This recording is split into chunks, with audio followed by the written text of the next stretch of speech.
ग्वालियर की सुबह एक खास रंग लिए होती थी। सूरज की पहली किरणें जब ग्वालियर किले की ऊंची दीवारों पर पड़ती थी तो पूरा शहर जैसे सुनहरी चादर ओढ़ लेता था। महाराज बाड़े के चौराहे पर बने हनुमान मंदिर के बाहर सुबह की चहल पहल शुरू हो चुकी थी। फूलों की मालाएं बेचने वाली दुकानों से गुलाब और चमेली की खुशबू हवा में तैर रही थी। मंदिर का घंटा समय समय पर बज उठता और हनुमान चालीसा की ध्वनि भक्तों के मन को शांति देती। मंदिर के पास चाय की दुकान पर कुछ लोग सुबह की सैर के बाद गपशप में मशगूल थे, जबकि बच्चे मंदिर के प्रांगण में इधर उधर दौड़ रहे थे। इसी माहौल में मनीषा मंदिर की सीढ़ियां चढ़ रही थी। उसकी नीली साड़ी हल्की हवा में लहरा रही थी और हाथ में पूजा की थाली लिए वो एकाग्रचित्त थी। उसके साथ था उसका 5 साल का बेटा तनय, जो अपनी मां का आंचल पकड़े उत्साह से मंदिर की ओर देख रहा था। तनय की आंखों में एक मासूम जिज्ञासा थी, जैसे वो मंदिर की हर चीज को अपने छोटे से मन में समेट लेना चाहता हो। मनीषा के लिए मंदिर सिर्फ एक धार्मिक स्थल नहीं था, ये उसका दूसरा घर था, जहां वो अपने सारे दुख सुख हनुमान जी के सामने रख देती थी। बचपन से ही वो इस मंदिर में आती थी। तब वो अपने स्कूल बैग को कंधे पर लटकाए हनुमान जी से छोटी छोटी मन्नतें मांगती थी, कभी अच्छे नंबर, कभी घर में सुख शांति। अब एक डॉक्टर, पत्नी और मां बनने के बाद भी उसका ये नियम नहीं टूटा। फर्क सिर्फ इतना था कि अब तनय उसके साथ होता। मम्मी, हनुमान जी इतने ताकतवर क्यों हैं? तनय ने अपनी बड़ी बड़ी आंखों से मूर्ति को निहारते हुए पूछा। मनीषा ने मुस्कुराकर तनय के सिर पर हाथ फेरा, क्योंकि वो राम जी के सबसे बड़े भक्त हैं बेटा। जो राम जी को इतना प्यार करता हो वो कुछ भी कर सकता है। तनय ने अपनी छोटी हथेलियों से मूर्ति की ओर नमस्ते की और फिर अपनी मां की ओर देखकर हंसा। मनीषा का जीवन बाहर से देखने में परिपूर्ण था।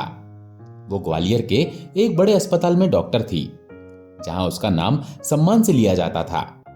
उसका पति विक्रम भी डॉक्टर था, जो पास के शहर शिवपुरी में अपना क्लिनिक चलाता था। लेकिन इस परिपूर्णता के पीछे कुछ कमी थी। विक्रम का ज्यादातर समय अपने मरीजों के बीच बीतता और मनीषा अक्सर तनय के साथ अकेली रह जाती।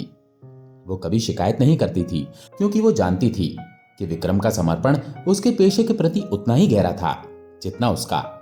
फिर भी कभी कभी जब तनय सो जाता और घर में सन्नाटा पसर जाता, मनीषा को एक खालीपन महसूस होता। ऐसे में वो हनुमान चालीसा की किताब खोलती और उसका मन शांत हो जाता। ग्वालियर का यह मंदिर मनीषा के लिए एक आश्रय था। मंदिर के पुजारी पंडित रामस्वरूप उसे बचपन से जानते थे। वो एक 60 साल के बुजुर्ग थे, जिनकी आंखों में हमेशा एक करुणा भरी मुस्कान रहती थी। मनीषा को देखकर वो अक्सर कहते, बेटिया, हनुमान जी तुम्हारी हर पुकार सुनते हैं, बस मन से याद करना। मनीषा को उनकी ये बात हमेशा याद रहती। आज भी मनीषा ने पूजा की थाली मूर्ति के सामने रखी और तनय को गोद में उठाकर हनुमान जी के सामने सिर झुकाया। उसने आंखें बंद की और प्रार्थना की, हनुमान जी, मेरे परिवार को सुखी रखना, तनय को हमेशा स्वस्थ रखना। उसे नहीं पता था कि उसकी ये प्रार्थना जल्दी ही एक बड़ी परीक्षा से गुजरने वाली थी। मनीषा का बचपन ग्वालियर की तंग गलियों और हलचल भरे मोहल्लों में बीता था। उसके पिता रमेश मंगल शहर के एक जाने माने ईंट व्यवसायी थे। उनकी अपनी भट्टी थी, जिसकी चिमनी ग्वालियर के बाहरी इलाकों में दूर से ही दिखाई देती थी। रमेश की मेहनत और ईमानदारी ने उनके कारोबार को स्थापित किया था और उनका नाम शहर के व्यापारिक हलकों में सम्मान से लिया जाता था। लेकिन रमेश का स्वभाव सख्त था। वो अपने बच्चों से अनुशासन और मेहनत की उम्मीद रखते थे। मनीषा की मां सावित्री एक धार्मिक और कोमल हृदय वाली महिला थी, जो अपने परिवार को प्यार और संस्कारों से जोड़े रखती थी। मनीषा 3 भाई बहनों में सबसे बड़ी थी। उसका छोटा भाई राहुल और बहन प्रिया उससे कुछ साल छोटे थे। रमेश का कारोबार भले ही अच्छा चलता था, लेकिन उनका परिवार मध्यम वर्गीय था। मनीषा को बचपन से ही पढ़ाई में रुचि थी। वो अपने स्कूल की सबसे होनहार छात्राओं में थी और उसका सपना था कि वो एक दिन डॉक्टर बने। रमेश शुरू में मनीषा की इस महत्वाकांक्षा को लेकर संशय में थे। वो चाहते थे कि मनीषा जल्दी शादी कर ले और परिवार संभाले, लेकिन सावित्री ने हमेशा मनीषा का साथ दिया। रमेश जी, हमारी बेटी में कुछ खास है, उसे मौका दीजिए। वो अक्सर यही कहती। मनीषा की आध्यात्मिकता उसकी मां से मिली थी। सावित्री हर मंगलवार और शनिवार को हनुमान मंदिर जाती थी। मनीषा को अपनी मां के साथ मंदिर जाना बहुत पसंद था। मंदिर की घंटियों की आवाज, अगरबत्ती की सुगंध और हनुमान चालीसा का पाठ उसे एक अजीब सी शांति देता था। जब वो 8 साल की थी तब एक घटना ने उसके विश्वास को और गहरा कर दिया। सावित्री को अचानक तेज बुखार हो गया। डॉक्टरों ने कहा कि उन्हें कोई गंभीर इन्फेक्शन है और उनकी हालत नाजुक है। मनीषा उस रात अपनी मां के बिस्तर के पास बैठी रो रही थी। तभी उसने सावित्री की हनुमान चालीसा की किताब उठाई और उसे पढ़ना शुरू किया। अगले दिन सावित्री का बुखार कम हो गया। डॉक्टर भी हैरान थे। उस दिन से मनीषा का हनुमान जी पर विश्वास अटूट हो गया। मनीषा ने अपनी पढ़ाई में कोई कसर नहीं छोड़ी। उसने मेडिकल प्रवेश परीक्षा में शानदार प्रदर्शन किया और ग्वालियर के एक प्रतिष्ठित मेडिकल कॉलेज में दाखिला लिया। कॉलेज के दौरान भी वो हर मंगलवार को मंदिर जाती थी। वहां वो अपनी किताबें लेकर बैठती और हनुमान जी से प्रार्थना करती कि वो उसे एक अच्छा डॉक्टर बनने की शक्ति दे। मेडिकल कॉलेज के आखिरी साल में मनीषा की मुलाकात विक्रम से हुई। विक्रम एक शांत और मेहनती लड़का था जो मनीषा की तरह ही मरीजों की सेवा को अपना धर्म मानता था। वो मध्य प्रदेश के एक छोटे से कस्बे से आया था और अपनी मेहनत से मेडिकल कॉलेज में जगह बनाई थी। दोनों की सोच में समानता थी। मनीषा को विक्रम की सादगी और समर्पण पसंद था। विक्रम भी मनीषा की भक्ति और दयालुता से प्रभावित था। कॉलेज के एक सेमिनार के दौरान दोनों की बातचीत शुरू हुई। विक्रम ने मनीषा से पूछा था, तुम इतने व्यस्त शेड्यूल में भी मंदिर जाने का समय कैसे निकाल लेती हो? मनीषा ने हंसकर जवाब दिया, विक्रम, हनुमान जी मुझे शक्ति देते हैं, उनके बिना मैं अधूरी हूं। विक्रम ने उसकी बात को ध्यान से सुना और मुस्कुराया। उसे मनीषा की यह सादगी भा गई। जल्दी ही उनकी दोस्ती प्यार में बदल गई। मनीषा ने अपने परिवार को विक्रम के बारे में बताया। रमेश शुरू में संशय में थे। वो लड़का छोटे शहर से है मनीषा, क्या वो तुम्हारा ख्याल रख पाएगा? लेकिन सावित्री ने रमेश को समझाया और आखिरकार उन्होंने विक्रम को स्वीकार कर लिया। शादी के बाद विक्रम ने शिवपुरी में अपना क्लिनिक शुरू किया जो ग्वालियर से लगभग 100 किलोमीटर दूर था। मनीषा ने ग्वालियर के एक बड़े अस्पताल में नौकरी शुरू की।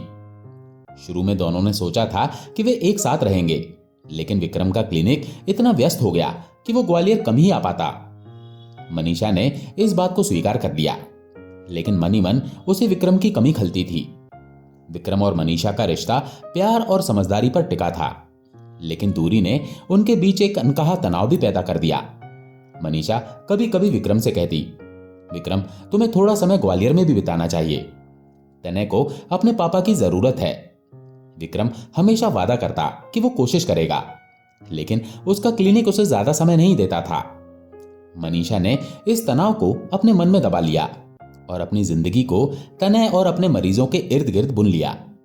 तनय के जन्म ने मनीषा की जिंदगी में नई रौनक ला दी। वो एक स्वस्थ और हंसमुख बच्चा था जो अपनी मां की गोद में सबसे ज्यादा खुश रहता था। मनीषा ने तनय को हनुमान जी की कहानियां सुनाना शुरू किया। वो उसे मंदिर ले जाती, जहां तनय हनुमान जी की मूर्ति को देखकर ताली बजाता। विक्रम जब भी ग्वालियर आता वो तनय के साथ समय बिताता, लेकिन उसकी व्यस्तता ने मनीषा और तनय के साथ उसके रिश्ते को सीमित कर दिया था।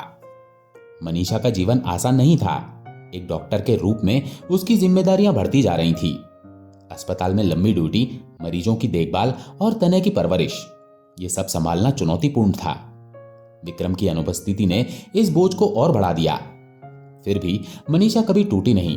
वो हर मंगलवार को मंदिर जाती और हनुमान जी से शक्ति मांगती। एक सर्द शाम को मनीषा अस्पताल से घर लौटी। उस दिन उसकी ड्यूटी लंबी थी और वो थक चुकी थी। घर पहुंचते ही उसने देखा कि तनय असामान्य रूप से शांत था। वो हमेशा अपनी मां के इर्द गिर्द उछलता कूदता रहता था, लेकिन आज वो सोफे पर चुपचाप लेटा था। मनीषा ने उसका माथा छुआ तो वो तप रहा था। थर्मामीटर ने दिखाया कि तनय को 103 डिग्री बुखार था। मनीषा ने तुरंत अपने डॉक्टरी अनुभव का इस्तेमाल किया। उसने तनय को पैरासीटामोल दी और ठंडे पानी की पट्टियां रखी, लेकिन बुखार कम होने का नाम ही नहीं ले रहा था। रात होते होते तनय की हालत और बिगड़ गई। वो बार बार उल्टी कर रहा था और बेहोशी की हालत में था। मनीषा का मन घबराने लगा। उसने विक्रम को फोन किया। विक्रम, तनय की तबीयत बहुत खराब है, बुखार 103 से ऊपर है और वो होश में नहीं है। मैंने सब कोशिश कर ली लेकिन कुछ काम नहीं कर रहा। मनीषा की आवाज में घबराहट साफ झलक रही थी। विक्रम ने दूसरी ओर से कहा, मनीषा घबराओ मत, मैं अभी निकलता हूं, लेकिन मुझे आने में कम से कम 4 घंटे लगेंगे। तुम उसे तुरंत अस्पताल ले जाओ। मनीषा ने तनय को गोद में उठाया और अपनी कार से नजदीकी अस्पताल पहुंची। वहां के डॉक्टरों ने तनय को तुरंत भर्ती किया। उन्होंने उसे बर्फ की सिल्लियों पर रखा और कई टेस्ट किए, लेकिन घंटों बाद भी बुखार में कोई कमी नहीं आई।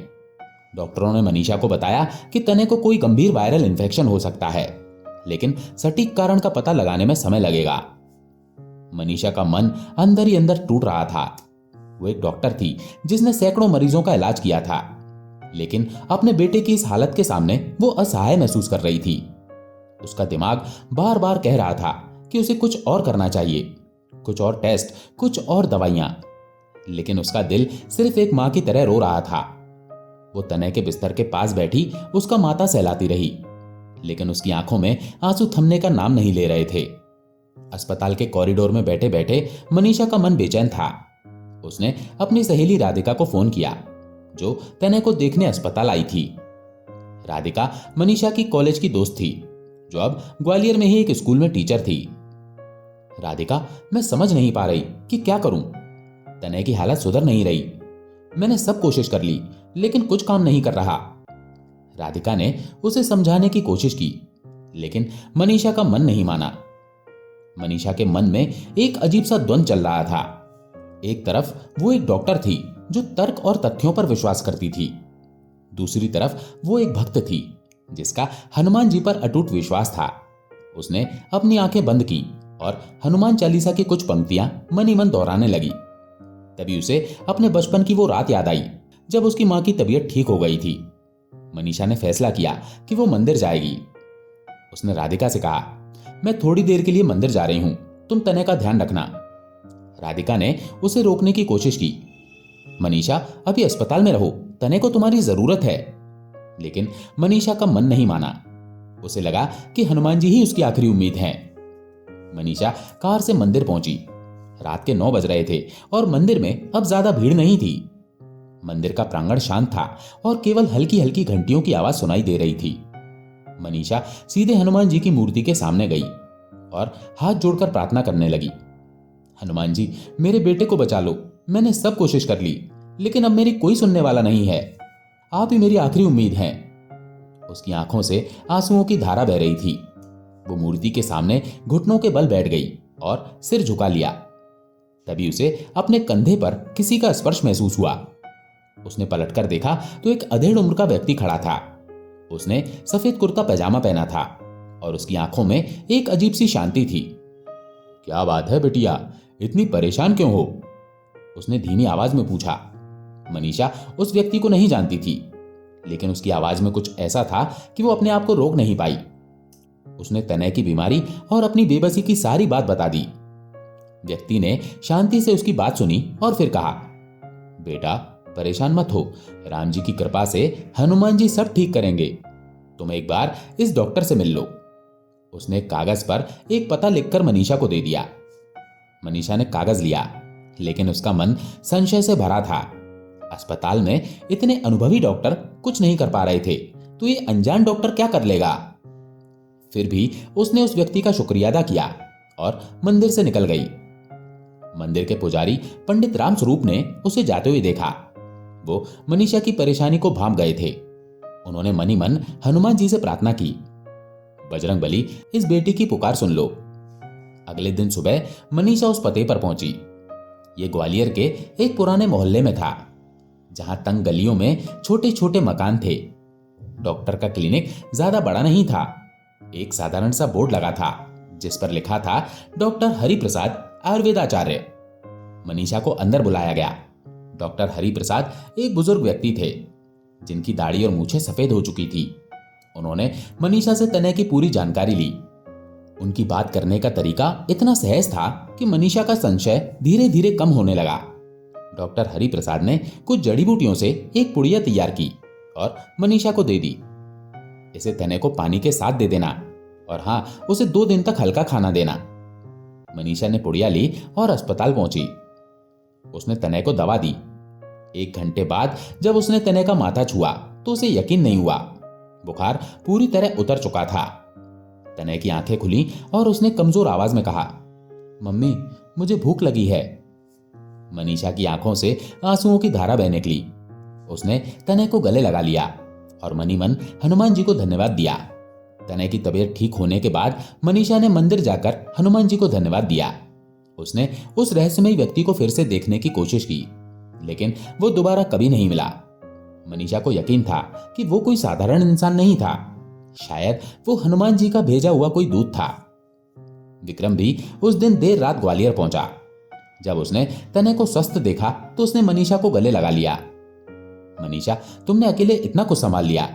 मुझे माफ कर दो कि मैं तुम्हारे साथ नहीं था। मनीषा ने मुस्कुराकर कहा, विक्रम, मैं अकेली नहीं थी, हनुमान जी मेरे साथ थे। इस घटना ने मनीषा और विक्रम के रिश्तों को और मजबूत कर दिया। विक्रम ने फैसला किया कि वो अपने क्लिनिक का समय कम करेगा और ग्वालियर में ज्यादा समय बिताएगा। उसने मनीषा से वादा किया कि वो तनय और उसके साथ हर कदम पर रहेगा। मनीषा को यह देखकर सुकून मिला कि विक्रम अब पहले से ज्यादा जिम्मेदार और करीब था। मनीषा की जिंदगी में और भी बदलाव आए। उसने अस्पताल में गरीब मरीजों के लिए मुफ्त जांच और दवाइयों की व्यवस्था शुरू की। वो मानती थी कि हनुमान जी ने उसे तनय की जान बचाकर एक नया मौका दिया है और अब उसकी जिम्मेदारी है कि वो दूसरों की मदद करे। ग्वालियर का मंदिर अब भी मनीषा का आश्रय था। वो हर मंगलवार को तनय के साथ वहां जाती थी। पंडित रामस्वरूप उसे देखकर मुस्कुराते और कहते, बिटिया, तुम्हारा विश्वास ही तुम्हारी सबसे बड़ी ताकत है।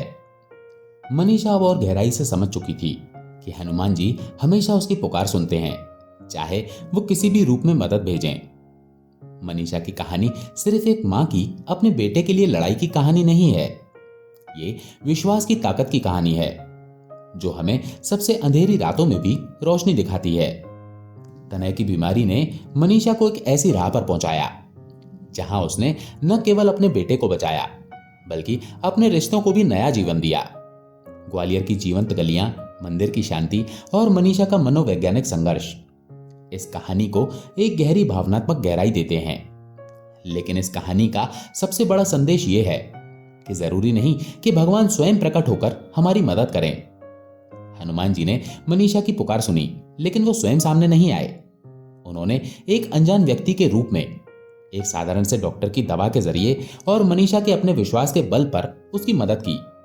यह हमें सिखाता है कि भगवान हमेशा हमारे साथ होते हैं, कभी एक दोस्त की सलाह में, कभी एक अजनबी की मदद में, कभी एक छोटे से संकेत में। वे किसी न किसी रूप में हमारा हाथ थाम लेते हैं और हमें सही रास्ते पर ले जाते हैं। मनीषा ने यह समझ लिया था कि विश्वास का मतलब सिर्फ मंदिर जाना या पूजा करना नहीं है। विश्वास का मतलब है उस अंधे की शक्ति पर भरोसा करना, जो हमें हर कदम पर संभालती है। हनुमान जी का चमत्कार सिर्फ तनय के ठीक होने में नहीं था, बल्कि मनीषा के जीवन में आए बदलावों में था। उसके रिश्तों की मजबूती में, उसके मन की शांति में और उसकी दूसरों की मदद करने की इच्छा में। दोस्तों, आशा है ये कहानी आपको पसंद आई होगी। अगर पसंद आई हो तो वीडियो को लाइक करके कमेंट में जय श्री राम जरूर लिखें। चैनल पर अगर पहली बार आए हैं तो चैनल को सब्सक्राइब जरूर करें। जय श्री राम।